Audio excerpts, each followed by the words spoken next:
الحمد لله رب العالمين، وصلى الله على عبده ورسوله محمد وعلى آله وسلم تسليما كثيرا. كتابي فضل الإسلام يكي كتيرا لا كتابة كان الشيخ محمد كري عبد الوهاب الرحمة بيت.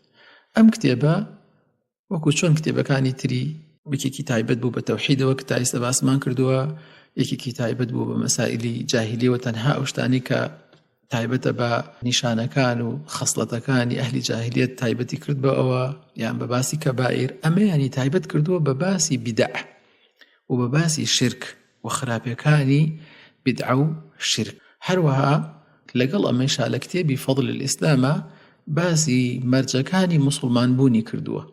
لە ڕاستیە خۆی ئەمە یەکێکە لە کارەساتی ئەم سەردەمە. ئێستا خەڵکی موسڵمان بوون و شایەتمان و زۆر شتی ترش هەیە کە مەرجی هەیە، مەرجەکانشی لە قورئان و لە سونەتا هەیە کەچی خەڵکی ئەوە نازانن. هەروە ئەزانێت وتت مسلمانم و تەواوی تر هیچت لەسەر ناکەوێ، یان شایەتمان هەر ئەوەیە بڵێ ئەشهەدو ئەن لا ئیلاهە ئیلا الله و ئەشهەدو ئەنە محەممەدەن ڕەسوول الله. تۆ مهم لەسەر زمانت بیڵێی با لە واقعیشە عکسی ئەمە بکەیت.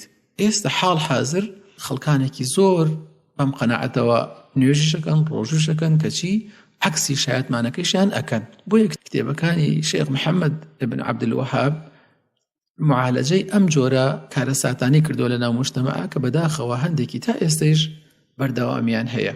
کتێبی فەضل الئیسلام کردوێتە دە بەشەوە، وەکو باب وجوب الإسلام، باب تفسير الإسلام، باب ما جاء في دعوى الخروج من دعوى الإسلام، باب وجوب الدخول في الإسلام كله وترك ما سواه، وباب ما جاء أن البدعة أشد من الكبائر، وباب قوله صلى الله عليه وسلم فأقم وجهك للدين، وباب قوله عز وجل فأقم وجهك للدين حنيفا، وبمشي وبابكاني تهدي كردوه.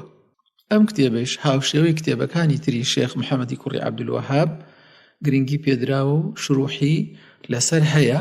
ئەمە هەندێکیانە شێخ عەبدولعەزیز بن باز و صالح بن فۆزان و هەندێک شیوخی تری سعودیە شەرحی نووسرا و مەسموعیان هەیە، وەکو شێخ ناصر ابن عەبدولکەریم العەقلیش هەیەتی لەسەری. هەروەها کتێبی تەیسیر القدوس السلام في شرح فضل الإسلام، أما كتابي شيخ عمر بن عبد الله بن عاتق الحربية. وصلى الله وسلم وبارك على نبينا محمد وعلى آله وصحبه وسلم تسليما كثيرا.